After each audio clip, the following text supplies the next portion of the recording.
우리 주님의 평화가 여러분과 함께 하기를 축복합니다. 네, 오늘은 종려주일입니다. 아마 대한민국의 거의 모든 교회는 오늘 성찬식을 하리라고 생각합니다. 대부분의 한국 교회에서 성찬식은 1년에 몇 번 특별한 절기를 갖는 예식으로만 이해되고 있습니다. 물론 죄송하게도 우리 교회에서도 성찬식을 이렇게 1년에 많이 못하고 한 4번 정도 하는 것 같습니다. 초대교회는 모일 때마다 떡을 떼고 잔을 나누었습니다. 사도행전에 자주 반복되는 말씀 가운데 떡을 떼려 하여 보였더니 그 말씀은 성찬식을 말하는 것입니다. 그들이 모여서 주님의 떡을 떼면서 그들은 자기들이 가진 예수님의 제자인 증거를 갖고 살아갔습니다. 예수님은 십자가에서 죽으시기 전날인 목요일 날 밤에 마가 요한의 어머니 마리아의 다락방에서 제자들과 함께 유월절 식사를 하게 되었습니다. 이 자리가 예수님 이 땅에 계신 동안에 한 그 유명한 최후의 만찬이죠. 본문 26절에 이렇게 말씀하고 있습니다. 그들이 먹을 때에 예수께서 떡을 가지사 축복하시고 떼어 제자들에게 주시며 이르시되 받아서 먹으라, 이것은 내 몸이니라. 오늘 말씀해 보니까 여러 개의 동사가 나옵니다. 떡을 가지사, 그 다음에 두 번째 축복하시고 떼어 주셨다는 것입니다. 우리 시대의 영성의 대가인 헨리 나우엔을 여러분 다 많이 들었을 것입니다. 그분이 번역한 책, 지은 책을 많이 번역되어서 성도들도 많이 읽었습니다. 헨리 나우엔은 이 본문의 말씀을 중심으로 4개의 동사를 근거로 기도인의 정체성을 이렇게 말하였습니다. 첫 번째 선택받은 자, 두 번째 축복받은 자, 세 번째 상처받은 자, 네 번째 나누어 주는 자라고 그는 해석했습니다. 성찬식은 내가 누구인가, 우리의 정체성, 또 우리 교회가 해야 될 일이 무엇인가, 교회의 정체성을 확인하는 자리인 것입니다. 그러면 오늘 성찬을 통해서 확인해야 될 여러분의 정체성이 무엇인지, 교회의 정체성이 무엇인지를 4가지로 말씀드리겠습니다. 첫 번째, 우리는 선택받은 자입니다. 오늘 우리가 나누는 떡은 시중에서 누구나가 살 수 있는 떡이지만 그러나 이 떡을 사서 기도하고 구별해서 우리가 성찬용으로 사용하게 되었습니다. 그러면 이 떡은 우리를 위해서 구별된 떡입니다. 마찬가지로 하나님은 인류 구원을 위한 속죄 어린 양으로 창세전부터 구별하시고 선택을 하셨습니다. 그리고 하나님의 자녀인 여러분을 선택하셨습니다. 에베소 1장 4절에서는 예수님을 구주로 믿는 모든 그도의 제자된 여러분과 저는 창세전부터 하나님이 아시고 그도 안에서 선택되었다고 분명하게 말씀하고 있습니다. 성경 한 구절만 보겠습니다. 에베소 1장 4절 5절 말씀. 그 창세전에 그도 안에서 우리를 택하사 우리로 사랑 안에서 그 앞에 거룩하고 흠이 없게 하시려고 그 기쁘신 뜻대로 우리를 예정하사 예수 그리스도로 말미암아 자기의 아들들이 되게 하셨으니. 보니까 여기 우리를 택하셨다, 예정하셨다 2번 나온 같은 말입니다. 예수님이 요한복음 15장 16절에서 말씀하셨습니다. 너희가 나를 택한 것이 아니고 내가 너희를 택하여 세웠다. 이 선택은 하나님이 기뻐하시는 뜻을 따라 되어진 것이고 전적으로 그분의 은혜임을 말씀하고 있습니다. 우리가 어떤 우리의 조건 때문에 택함 받은 게 아니에요. 그럼 우리는 하나님의 기쁘신 뜻이 무엇인지 다 해석할 수 없지만은 그분의 기쁘신 뜻을 따라서 우리를 택하셨다는 것입니다. 그러나 사탄은 우리에게 말하기를 하나님은 하나님의 사랑이 없다고 말합니다. 하나님이 없다고 우리에게 가르칩니다. 하나님이 어디 있느냐고 미혹합니다. 이 세상에서 성공적인 삶을 살려면 싸워서 이기고 경쟁하는 일밖에 없다고 가르칩니다. 당신들을 이용하려고 하는 사람은 많지만은 진정으로 너를 사랑하는 사람은 없다고 말합니다. 여러분, 사탄은 가르치기를 하나님은 존재하지 않고 존재하는 모든 것은 우연히 이루어진 것이고 그 우연에서 진화가 되어서 능력 있는 것만이 살아남게 된다고 말합니다.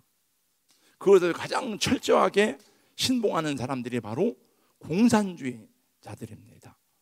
공산주의는 오직 생선과 그 다음에 그 물질을 목표로 하고 있고 끊임없는 계급투쟁을 통해서 힘이 없는 사람을 도태시키고 능력 있는 사람만 살아남아야 됩니다.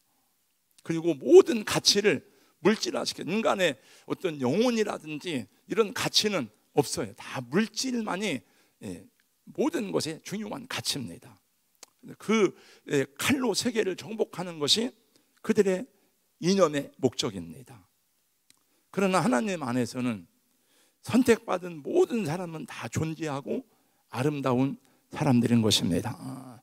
그 사람이 약하든지 병들었든지 장애인이든지 못났든지 상관이 없어요. 하나님은 누구든지 품어주시고 사랑하십니다. 이 성찬을 통해서 깨닫는 것은 하나님이 나를 택하셨다는 거예요. 하나님이 나를 불러주셨다는 것에 대한 가르침은 성경의 핵심된 진리 가운데 하나입니다. 여러분이 그렇게 자존심이 세고 고집이 강하고 이기적이고 자기중심적인 사람들인데 여러분 스스로 예수를 믿겠습니까?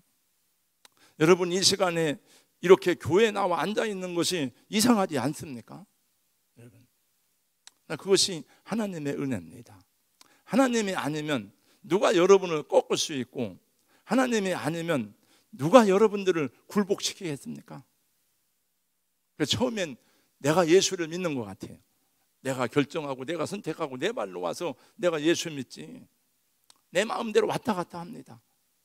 그 성경에 보니까 에스겔 47장에도 이 문지방에서 문이 나오는데 발목에 차오르고 무릎에 차오르고 허리에 차오르고 발목에 차니까 내 마음대로 다니는 거예요. 내가 헌신하다가 나 혼자 시험 들고 안 나간다 그리고 다 그랬습니다. 그러나 은혜가 깊어질수록 말씀에 깊이 들어갈수록 내 마음대로 사는 게 아니구나. 나의 나된 것은 하나님의 은혜라는 고백을 하게 되고 그래서 그 찬송이 더 깊어지는 것이고 감사가 더 뜨거워지는 것입니다. 성찬에 참여하는 여러분들은 하나님의 선택을 받은 하나님의 자녀입니다. 두 번째, 우리는 축복받은 자입니다. 예수님이 떡과 잔을 가지신 후에 바로 그 다음에 하신 일은 축복했다고 말씀했습니다.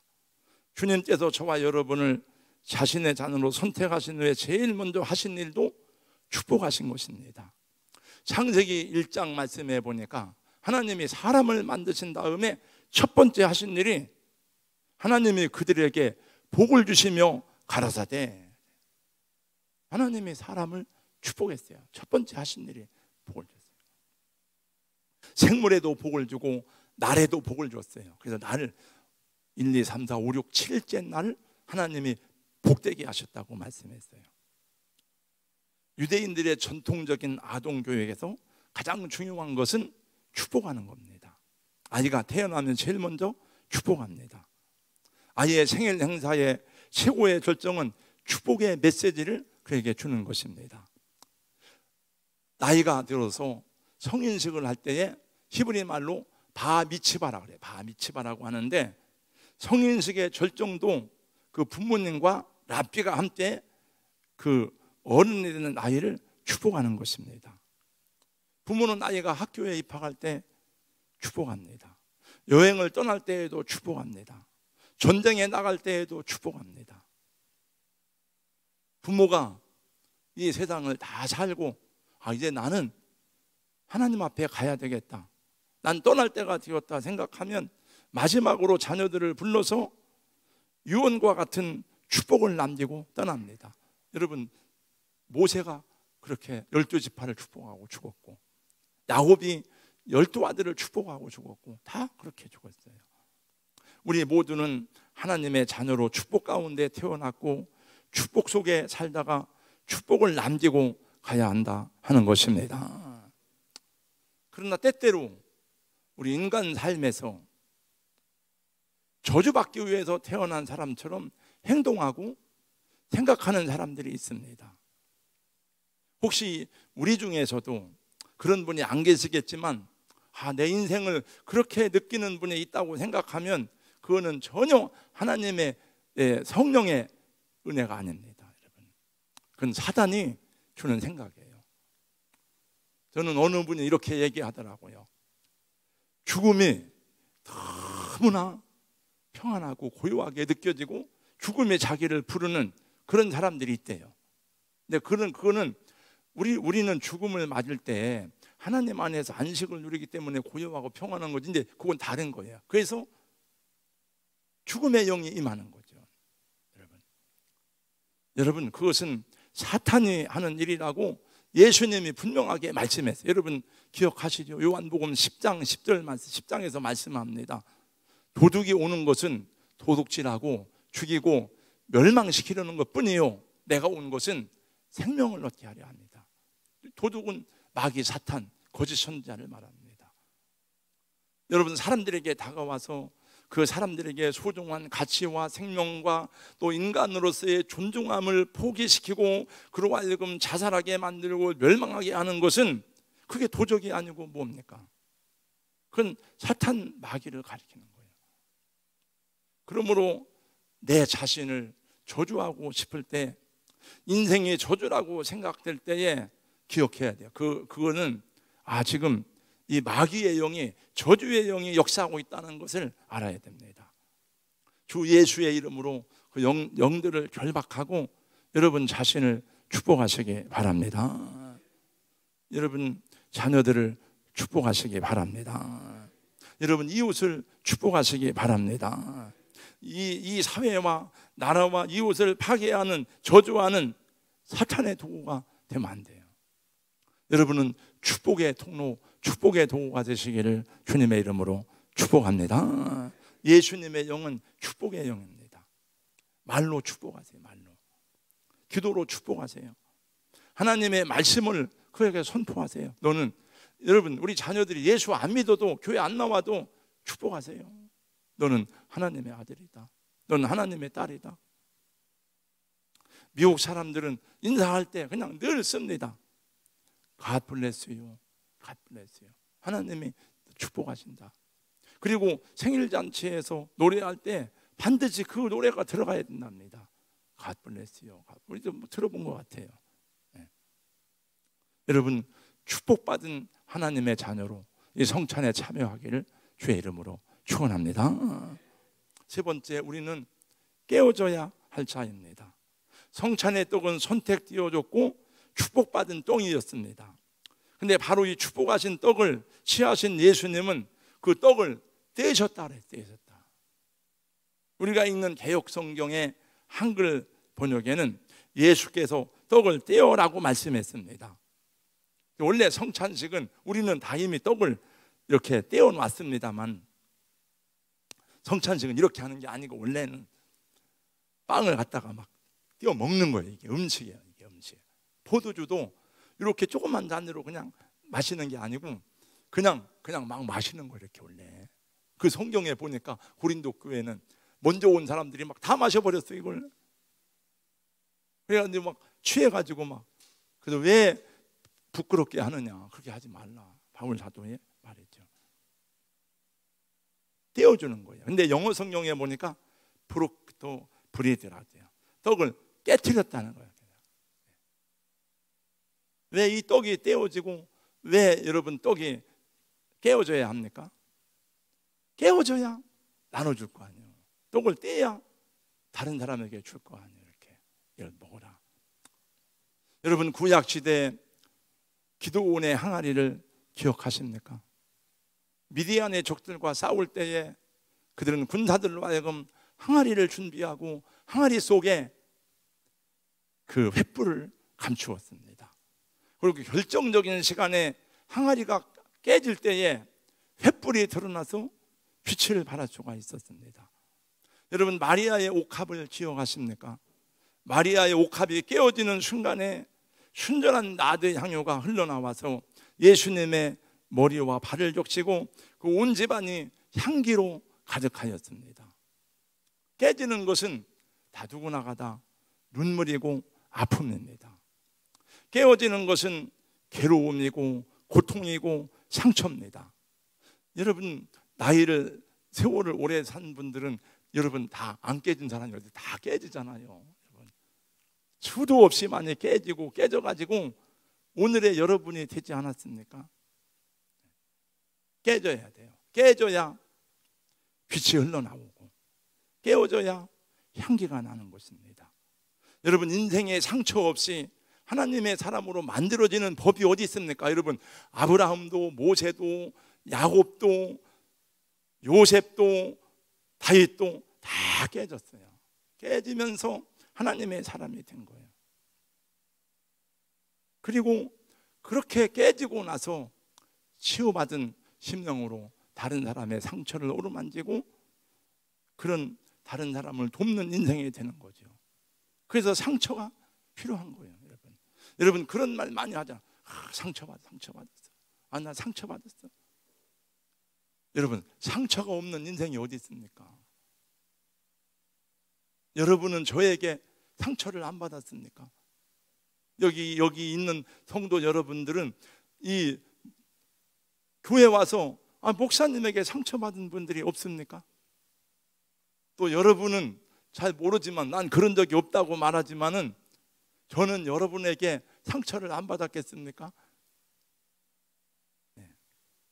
여러분, 부모에게 상처를 안 받은 분이, 여러분 부모님 뱃속에 있을 때부터 상처를 받는 거예요. 막 짜증나고 화나고 이만 못 살지 그러면 뱃속에 아기가 상처가 돼요. 여러분, 자식에게 상처 안 받습니까? 오늘 새벽에 얘기했어. 제가 우리 아들하고 이 말씀 준비하는데 전화하다가 막 싸워가지고 내가 저런 아들을 낳아가지고 야, 너 원래는 그렇지 않았는데 세상이 너를 그렇게 만들었는가? 그런 말도 못해. 옛날엔 그런 말 하면 들었는데 이제 그런 말도 못 하겠더라. 그 상처들을 통해서 저도 옛날에 막 성질도 내고 막 여기서 뭘 막 그냥 화도 내고 그런 게 수도 없이 많아. 근데 지금은 제가 뭐 성숙한 건 아니지만 지금은 그런 일이 별로 없잖아요. 이것은 아니구나, 잘못됐구나. 그런 상처들을 통해서 성숙한 그리스도인이 되고, 성숙한 그리스도인이 많을 때에 공동체에 여러분 하나님의 위로, 사랑, 치유, 회복이 임하는 줄로 믿습니다. 예수님도 상처를 받았어. 이 세상에 예수님처럼 상처를 많이 받으시고 예수님처럼 배신당하시고 예수님처럼 가슴 아픈 사람이 어디 있습니까? 예수님은 종교 지도자들에게 끊임없이 상처를 받았어. 자기 고향 사람들에게 상처를 받았어. 잘못한 게 없어요. 다 그들 치료하고 해보시고, 예수님은 자기가 고쳐주고 치료받은 사람들에게 십자가에 못 박으라고. 여러분, 예수님 십자가에 못 박히는 그 현장에서는요 다 배신했어요. 여러분, 죽여라 막 그러고. 예수님을 따르는 여자들만 울면서 따라갔어요. 예수님 제자들도 다 도망갔어요. 베드로도 나는 저를 모른다. 난 몰라. 난 전혀 모르는. 예수님이 그걸 봤어. 현장에서. 그 여자가 이 사람 예수의 제자 아니야. 이 여자가 무슨 소리 하는 거요? 내가 저주하건대 나는 모른다. 예수님이 다 말씀했어요. 너가 나를 3번 부인할 것이다. 그리고 주님이 더 아프고 힘드신 것 마지막으로 자기 아버지에게, 하나님에게 버림을 받아, 상처를 받았어. 엘리 엘리 라마 사박다니, 나의 하나님 나의 하나님 어찌하여 나를 버리시나이까. 저는 이 원고를 쓰는데 이 대목에서 또 막 눈물이 나오려고 하더라고요. 깨져야 돼요. 오늘날 주의 종들이, 목사들이 안 깨지니까, 성도들이 안 깨지니까 세상에서 빛이 되지 못하고 예수님의 향기를 발하지 못하는 것이 아닙니까? 여러분, 깨져야 할 때는 상처 입은 치유자라는 책을 헨리 나우엔이 썼어요. 상처를 받아보고 깨진 사람이 다른 사람을 치유하고 회복시키는 거예요. 깨져야 할 때 여러분 기꺼이 깨어져야 하는 것입니다. 상처를 통해서 하나님의 사람으로. 근데 어떤 사람은 그걸 통해 더 부정적이고 더 폐쇄적인 사람이 되고, 하나님의 사람은 반대예요. 그걸 통해서 더 용서하고 사랑하고 이해하고. 다윗이 그런 사람이에요, 여러분. 요셉이 그런 사람이에요. 요셉이 자기 원수들을 만났지만은 원수 갚을 마음은 100분의 1도 없어요. 진짜 인간적으로는 원한이 생기지만 다 용서하고 받아주고 세워졌어요. 마지막 네 번째, 우리는 나누어 주는 자가 되어야 됩니다. 왜? 깨져서 나누어요. 예수님께서는 최후의 만찬 자리에서 마지막으로 그 취하시고 축복하시고 깨뜨려진 떡을 제자들에게 주시면서 말씀하기를 받아서 먹어라. 이거는 내 몸이다. 받아 마시라. 이거는 내 살이다. 여러분, 살도 떼주는데, 그러니까 예수님은 이 성찬은 예수님의 몸과 예수님의 피, 그 자체, 예수님 존재 자체를 주신 거예요. 요한복음 6장 53절, 예수께서 이르시되 내가 진실로 진실로 너희에게 이르노니 인자의 살을 먹지 아니하고 인자의 피를 마시지 아니하면 너희 속에 생명이 없느니라. 이걸 먹고 마셔야 생명이 있다는 거예요. 우리는 성찬을 받음으로 우리의 소유와 우리의 재능과 우리에게 가진 주님이 준 달란트들을 나누는 하나님의 사람이 되어야 하는 줄로 믿습니다. 그래서 예수의 복음을 세상에 전하고 사랑하고 섬기는 거예요. 복음은 말로 전하지만 세상 사람들은 우리의 행위를 보는 거예요. 그들이 성찬을 나누는 사랑과 희생을 거부했을 때에 공산주의가 태어났습니다. 여러분, 러시아에서 일어난 볼셰비키 혁명이 성공한 이유는, 그게 성공하면 안 되는데 러시아 정교회가 타락해서 그런 거예요. 여러분, 교회가 다 타락해서 완전히 그 사제들이 지역의 영주가 된 거예요. 이게 다 먹고 배부르고,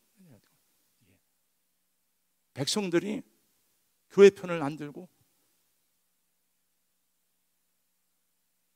막스 레닌을 들어간 거예요. 그 역사가 토인비는 말하기를 공산주의는 잃어버린 기독교의 한 페이지입니다. 우리가 잘못 살아서 그렇다는 거예요. 기독교인들이 잘못 살아서. 그러니까 공산주의나 잘못된 이데올로기를 이기는 세상의 방법은 칼이 아니에요. 그건 기독교인들이 그 말씀대로 순종하며 살아가는 것입니다. 잘 이해가 안 되세요? 지난 새벽 집회 중에 여러분들, 물론 안 나온 분들이 많지만 여러 가지 영상을 보는 가운데 로제타 홀에 대한 선교사 영상을 보았습니다. 이분은 원래 인도로 선교를 가려고 의료 선교사, 그래서 펜실베니아 의과대학을 나와서 의사가 되어서 25살에, 근데 조선이란 나라가 있다는 말을 들었어요. 여기 재승 씨, 그 6% 나와. 나를 봐야 돼, 나를. 거기 다른 생각하지 마, 나를 보세요. 조선이란 나라가 있다는 걸 들어서 조선에 의사가 없다는 말, 그래 조선으로 왔어요. 그때 여러분 봤잖아요. 의료 사역을 하는데 화상 입은 환자가 왔는데 아무도 피부 이식 수술을 해줘야 되는데 피부 이식을 해줄 사람이 없는 거예요. 왜? 그때는 마취를 못하니까. 자기 살을 베어서 이식 수술을 해줬대. 그 어린 여자가. 저는 그 영상을 보고 알고 있었지만 그날 칼을 가져다가 내 살에 대보았어 한번.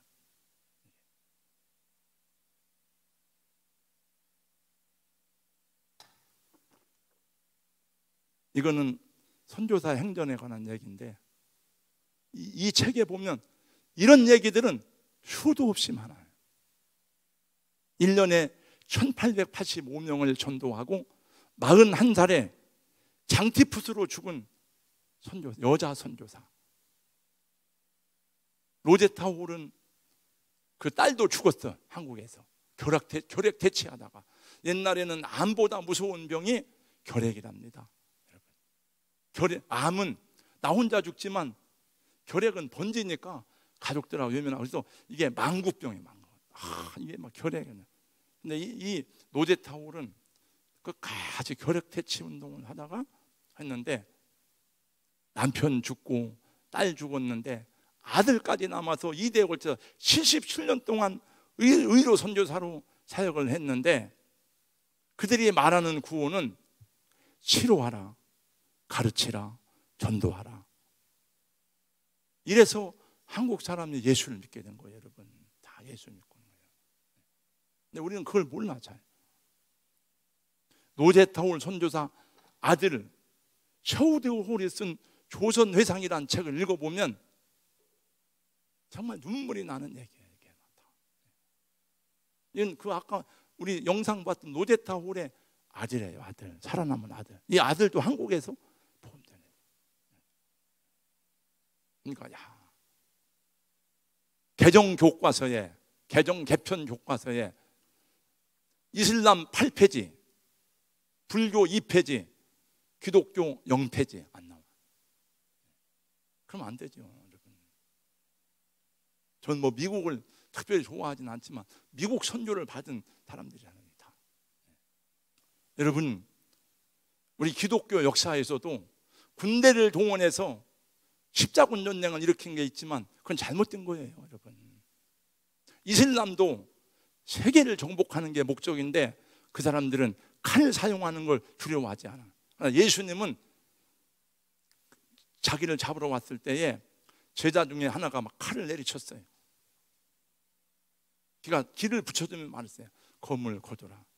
칼을 쓰는 자는 칼로 망하느니라. 잘 알고 따라가야 됩니다, 여러분.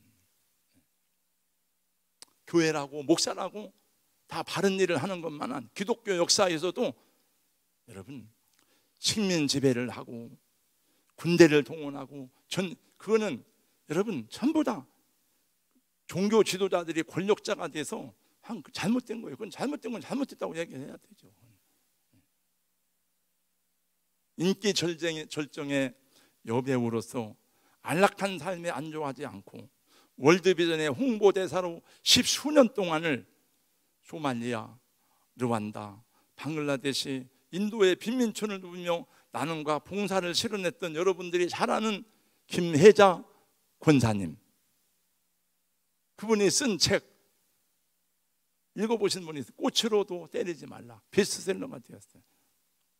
그분이 이렇게 말합니다. 슬픔의 유일한 치료제는 사랑의 나눔이고 이 사랑의 나눔이야말로 어떤 전쟁과 죽음보다도 더 강하다는 것을 나는 믿습니다. 이 성찬을 통해서 깨어지고 나누어주는 우리 공동체가 되고 그 돈이 되시기를 예수님의 이름으로 축원합니다. 거룩하신 우리 하나님 감사합니다. 오늘 이 성찬에 참여하는 우리 모두가 왜 성찬에 참여하는 자의 정체성이 무엇인지를 확실히 알고 성찬에 참여할 수 있도록 성령이여 도우시고 은혜를 베풀어 주시옵소서. 예수님 이름으로 기도하옵나이다. 아멘.